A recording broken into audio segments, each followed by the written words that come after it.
السلام علیکم ورحمۃ اللہ وبرکاتہ۔ اعوذ باللہ من الشیطان الرجیم، بسم اللہ الرحمن الرحیم۔ رب اشرح لی صدری ویسر لی امری واحلل عقدۃ من لسانی یفقہوا قولی رب زدنی علما اللہم فقہنا فی الدین۔ آج کا لیسن 176 سے 179 تک ہے۔ وَلَا يَحْزُنكَ الَّذِينَ، اور نہ غمگین کریں آپ کو وہ لوگ، يُسَارِعُونَ فِي الْكُفْرِ، جو جلدی کرتے ہیں کفر میں، إِنَّهُمْ لَن يَضُرُّوا اللَّهَ شَيْئًا، بے شک وہ ہرگز نہیں نقصان دے سکتے اللہ کو کچھ بھی۔ يُرِيدُ اللَّهُ، چاہتا ہے اللہ کہ نہ، يَجْعَلَ لَهُمْ، رکھے ان کے لیے، حظًا کوئی حصہ، فی الآخرہ، آخرت میں، وَلَهُمْ عَذَابٌ عَظِيمٌ، ان کے لیے عذاب ہے بہت بڑا۔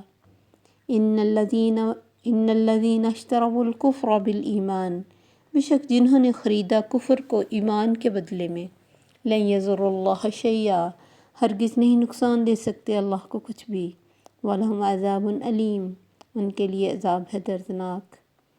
وَلَا يَحْسَبَنَّ الَّذِينَ كَفَرُوا، نہ سمجھیں وہ لوگ جنہوں نے کفر کیا، انما نملی لہم، کہ بے شک جو ڈھیل دے رہے ہیں ہم ان کو، خیر لانفسہم، بہتر ہے ان کے نفسوں کے لیے، انما نملی لہم، بے شک ڈھیل دے رہے ہیں ان کو، لیزدادوا اثما، کہ وہ بڑھ جائیں گناہ میں، ولہم عذاب مہین، اور ان کے لیے رسوا کن عذاب ہے۔ ما کان اللہ لیذر المؤمنین، نہیں ہے اللہ کہ چھوڑ دے مومنوں کو، علی ما انتم، اس پر جس پہ ہو تم، حتیٰ یمیز الخبیث من الطیب، حتیٰ کہ وہ الگ کر دے گا ناپاک کو پاک سے۔ وما کان اللہ لیطلعکم، اور نہیں ہے اللہ کہ اطلاع کرے تم کو، علی الغیب، غیب پر، ولکن اللہ یجتبی، لیکن اللہ چن لیتا ہے من رسولہ، اپنے رسولوں میں سے، من یشاء، جسے وہ چاہتا ہے، فآمنوا باللہ ورسولہ، تو ایمان لاؤ اللہ پر اور اس کے رسول پر، وَإِن تُؤْمِنُوا وَتَتَّقُوا، اور اگر تم ایمان لائے اور تم نے تقوی کیا، فَلَكُمْ أَجْرٌ عَظِيمٌ، تو تمہارے لیے اجر ہے بہت بڑا۔ تو اللہ تعالیٰ فرماتے ہیں کہ وہ لوگ جو باوجود کفر کے دنیا میں گرو کر رہے ہیں، ترقیاں پا رہے ہیں، عیش کر رہے ہیں، خوش ہیں دنیاوی لحاظ سے، ان کو دیکھ کر دل میں کوئی ٹینشن نہیں آنی چاہیے، کیونکہ یہ ہم میں سے ہر انسان کے دل میں جو بھی نیک ہے یا پھر دین کی طرف کچھ مائل ہے، اس کے دل میں آ جاتا ہے کہ وہ انسان جس نے کبھی نماز بھی نہیں پڑھی، کبھی روزہ بھی نہیں رکھا، اور کبھی اللہ کے آگے جھکا بھی نہیں، اور دنیا اس کو اتنی مل رہی ہے کہ اس کو گنتی بھی نہیں آتی اپنی کتنا پیسہ ہے میرے پاس، کتنے وہ خوشحال ہیں، ان کے بچے بھی ترقیاں کر رہے ہیں، ان کے گھر بھی شاندار ہیں، ان کی گاڑیاں بھی شاندار ہیں، ان کے گھروں کی خواتین بھی شاندار لباس پہنتی۔ تو یہ دنیاوی چیزیں اور آخرت کی چیزیں، ان کا کوئی کمپیئر ہی نہیں ہے، کیونکہ دنیا تو اللہ کی نظر میں کوئی حیثیت ہی نہیں نہ رکھتی۔ اس لیے چونکہ ہر انسان میں کچھ اچھی کوالٹیز ہوتی ہیں، تو ان کوالٹیز کا بدلہ تو اللہ نے اسے دینا ہی ہوتا ہے۔ کبھی تو یہ اللہ کی طرف سے ڈیل ہوتی ہے، اور کبھی انسان کے اچھے کاموں کا بدلہ ہوتا ہے جو اسے دنیا میں دینا ہی ہوتا ہے جس نے اچھا کام کیا۔ تو یہ باتیں ابو جہل اور اس وقت مکے کے کافر بھی کہا کرتے تھے، مشرکین کا بھی یہ اعتراض تھا کہ اگر تم واقعی سچے نبی ہو تو جو سلوک ہم تم سے کر رہے ہیں اس بنا پر تو ہم پر کوئی عذاب آ جانا چاہیے تھا۔ اس کی برعکس نہ صرف یہ کہ ہم پر کوئی عذاب نہیں آیا، بلکہ اللہ نے ہمیں بڑی نعمتوں سے نوازا ہے، اور ہم دیکھو تمہارے سے ہر لحاظ سے آگے جا رہے ہیں، اور تم کیا چیز ہو، کوئی جیسے کہتے تھے انبیاء کے ساتھ کوئی فرشتہ ہی آ جاتا، کوئی سونے کا محل ہی مل جاتا، کوئی اچھا کھانے کو ہی مل جاتا۔ اسی بات کا جواب اللہ نے دیا کہ یہ تو کوئی چیز نہیں ہے نا، اگر یہ دنیا میں پھل پھول رہے ہیں، انہم لن یضروا اللہ شیئا، یہ اللہ کو کوئی نقصان نہیں دے سکتے، نہ اللہ کے دین کا کچھ بگاڑ سکتے۔ اگر وقتی طور پہ ان کی تکلیفیں مسلمانوں پہ جاری رہیں تو کیا دین ختم ہو گیا؟ دین تو اپنی جگہ پہ روشن ہی رہا، وہ تو نور ہے، اسے کون مٹا سکتا ہے؟ ہاں، اللہ یہ چاہتا ہے کہ ان کو سب کچھ دنیا میں دے کے آخرت میں ان کا کوئی حصہ نہ رکھے۔ یہ ہے یخادعون اللہ والذین آمنوا، اللہ فرماتے وما یخدعون الا انفسہم، یہ ان کا اپنے نفسوں کو دھوکہ ہے کہ ہم بہت انجوائے کر رہے ہیں، اور اتنا ان کو دنیا ملتی تھی تو یہ کہتے تھے کہ ہمیں آخرت میں بھی ملے ہی گی۔ یہ کیسے ہو سکتا ہے؟ جب وہ دنیا میں ہم سے راضی ہے تو ہمیں اتنا دیا جا رہا ہے تو آخرت میں کیوں نہ دے گا؟ تو اللہ فرماتے میں تو چاہتا ہی یہ ہوں، لے لیں اپنی دنیا۔ وہاں اللہ فرمائیں گے فَاسْتَمْتَعْتُمْ بِخَلَاقِكُمْ، تم نے فائدہ اٹھا لیا اپنے حصے کا، آج میرے پاس کچھ نہیں، تم نے انجوائے کر لیا دنیا میں۔ اور قرآن میں ہے ذُقْ اِنَّكَ أَنْتَ الْعَزِيزُ الْكَرِيمُ، چکھ عذاب کو، تو بڑا عزت والا تھا، تو بڑا غالب تھا معاشرے میں، تیری چلتی بہت تھی، دنیا تجھ سے ڈرتی تھی، تیرے پیسے کا اتنا روب تھا، تیرے جہاز چلتے تھے، یہاں تیرے لیے کچھ بھی نہیں۔ اللہ تو یہ چاہتا ہے کہ ان کے لیے آخرت میں کوئی حصہ نہ رکھے، اور ان کے لیے بہت بڑا عذاب تیار ہے۔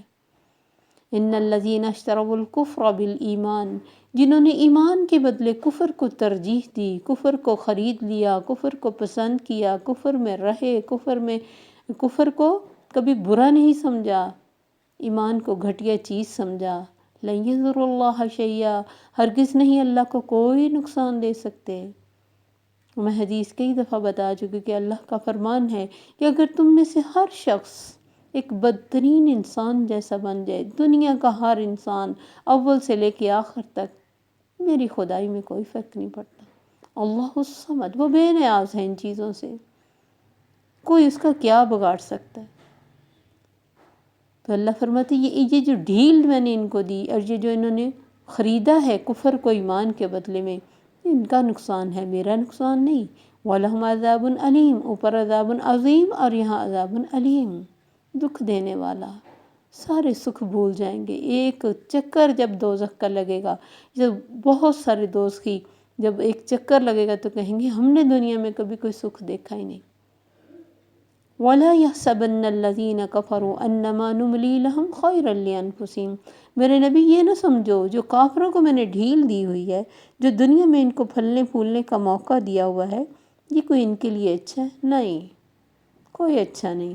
دیکھنے میں وہ انجوائے کر رہے ہیں، دیکھنے میں دنیا میں سب کچھ وہ اڑا رہے ہیں اور کر رہے ہیں، اور جو چاہتے ہیں خرید لیتے ہیں اور کر لیتے ہیں۔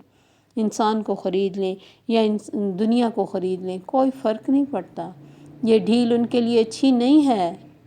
یہ ڈھیل تو انما نملی لہم لیزدادوا اثما، میں تو ڈھیل ان کو اس لیے دی ہے کہ گناہ میں آگے بڑھ جائیں، کرتے رہیں، اپنی دولت کے نشے میں گناہ کرتے رہیں، بڑے سے بڑا، کیونکہ شیطان نے گناہ کا بھی کوئی اینڈ نہیں نہ رکھا، ساتھ ساتھ لے کے چلتا ہے، ایک گناہ دوسرے کا دروازہ کھولتا ہے، تیسرے کا دروازہ کھولتا ہے، اور انسان گناہوں کی وادی میں اتنا دور چلا جاتا ہے اسے احساس بھی نہیں ہوتا، کوئی اسے احساس دلائے بھی تو وہ کہا مار کے اس کو ختم کر دیتے، وہ کہتے چھوڑو یہ باتیں، انجوائے کرو، جیسے چاہو جیو۔ یہ ہے دنیا ان کی نظر میں کہ ہم تو صرف انجوائے کرنے کے لیے آئیں۔ جب اللہ کی طرف سے کوئی عذاب کا کوڑا پڑتا ہے پھر اتنے مایوس ہو جاتے ہیں کہ خودکشیاں کرتے ہیں۔ اگر یہ دنیا اتنی زیادہ فائدے کی چیز ہوتی اور سکھ دینے والی ہوتی تو بڑے بڑے مشہور، دولت مند، خوبصورت اور دنیا جن کا نام لے کے تو خوش ہوتی ہو، وہ اس طرح خودکشیاں نہ کریں۔ لیکن یہ چیزیں سکھ نہیں دیتی ہیں، یہ چیزیں سکون نہیں دیتی ہیں، دنیاوی سکھ نہیں ہوتا۔ اگر ہماری روح کو تکلیف ہے، ہماری روح بے چین ہے، تو ہماری جسمانی جو آسائشیں ہیں اس سے کوئی اتنا فرق نہیں پڑے گا۔ ہم جب بھی اکیلے ہوں گے دکھی ہو جائیں گے، ہم دنیا کے ہجوم میں تو شاید اپنے آپ کو بھلائے رکھیں، لیکن جب اکیلے ہوں گے، خود کو دیکھیں گے، زندگی کو دیکھیں گے، چھوٹا سا غم انہیں بڑا سارا لگتا ہے، کیونکہ انہوں نے غم دیکھا ہی نہیں ہوتا نا۔ تو اللہ فرماتے ہیں گناہوں میں آگے بڑھیں، اس لیے میں نے انہیں ڈھیل دی ہوئی ہے۔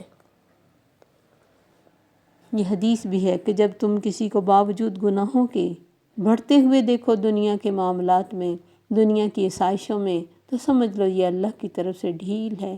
وَلَهُمْ عَذَابٌ مُّهِينٌ، 3 طرح کے عذابوں کا ذکر آ گیا۔ رسوا کن عذاب، ساری عزتیں دھری کی دھری رہ جائیں گی، وہاں کوئی عزت نہیں ہوگی۔ ایک تو عذاب، اوپر سے بے عزتی، پہلے عذاب عظیم، پھر علیم، پھر مہین، اور یہ فرق اللہ جانتا ہے وہ کس کس طریقے کے ہیں۔ مَا كَانَ اللَّهُ لِيَذَرَ الْمُؤْمِنِينَ، میرے نبی یہ مومنوں کو ایسے ہی چھوڑنے والا نہیں ہوں میں۔ عَلَىٰ مَا أَنْتُمْ، جس حالت میں تم اب ہو ایسے نہیں رہے گا۔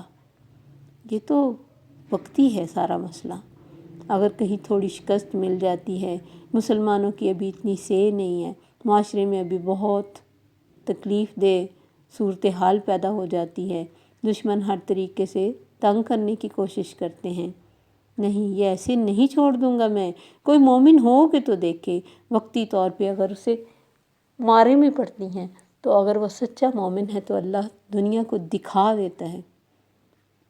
تو اللہ فرماتے نہیں ہے اللہ چھوڑنے والا مومنوں کو، اس پر جس حالت میں یہ ہیں، حتیٰ یمیز الخبیث من الطیب، حتیٰ کہ وہ تمیز کرا دے گا ناپاک اور پاک کی۔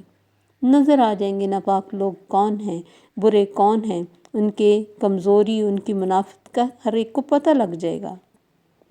اور بہت سارے موقعوں پہ ان کو اچھی طرح بے عزتی کا سامنا کرنا پڑا۔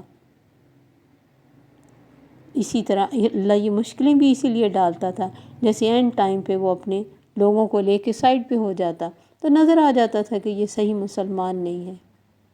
مشکلیں ڈال کے اللہ کھرے اور کھوٹے کی پہچان کرا رہے تھے۔ وَمَا كَانَ اللَّهُ لِيُطْلِعَكُمْ عَلَى الْغَيْبِ، اور میں کسی غیب کی اطلاع کرنے والا بھی نہیں تم کو۔ ہاں اللہ چن لیتا ہے اپنے رسولوں میں سے جس کو چاہتا ہے، مکمل غیب اللہ نے کسی کو نہیں دیا۔ نبی صلی اللہ علیہ وسلم کو کچھ باتوں کا اگر پتہ لگتا، کچھ کا پتہ ہی نہیں چلتا تھا،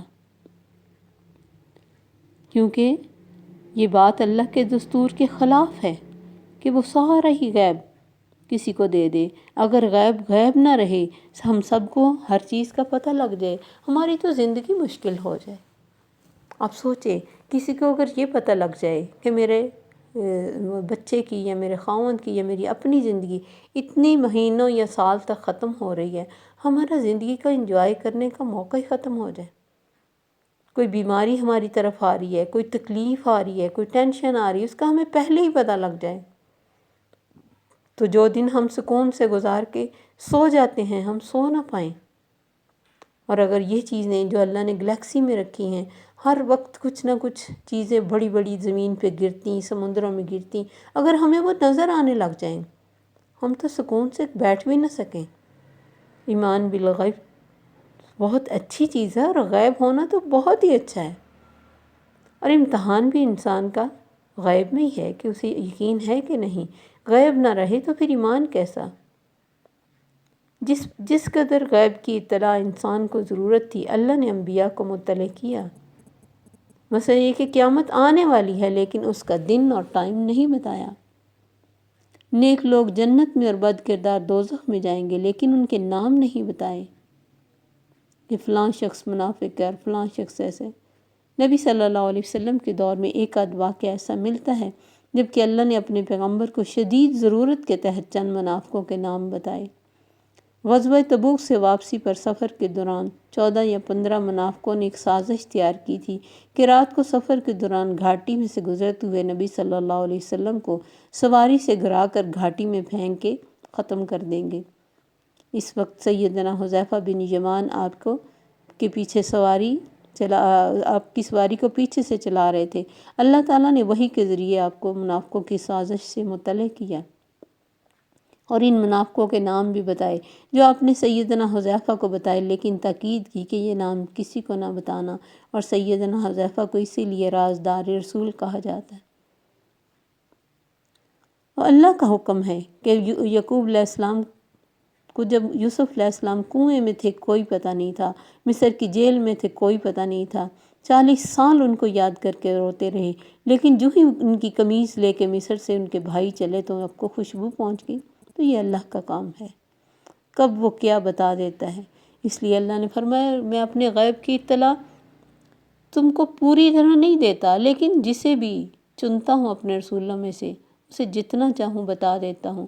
تو اللہ اور اس کے رسول پر ایمان لاؤ، اور اگر تم نے ایمان لے آئے، تقویٰ کیا، تمہارے ان کے لیے اگر عذاب عظیم ہے، تمہارے لیے اجر عظیم ہے، تمہارے لیے اجر بھی بہت بڑا ہے۔ تو کوئی بھی موقع ہو ہمیں اللہ کے ساتھ اپنا معاملہ سیدھا رکھنا چاہیے، بجائے ہم کہ دوسروں کو دیکھ دیکھ کے ٹھنڈی آہیں بھریں کہ شاید وہ ہم سے اچھے ہیں، یا اللہ کو پتہ ہے اس کی نظر میں کون اچھا ہے۔ اپنا معاملہ اللہ سے اچھا رکھیے۔ السلام علیکم ورحمۃ اللہ۔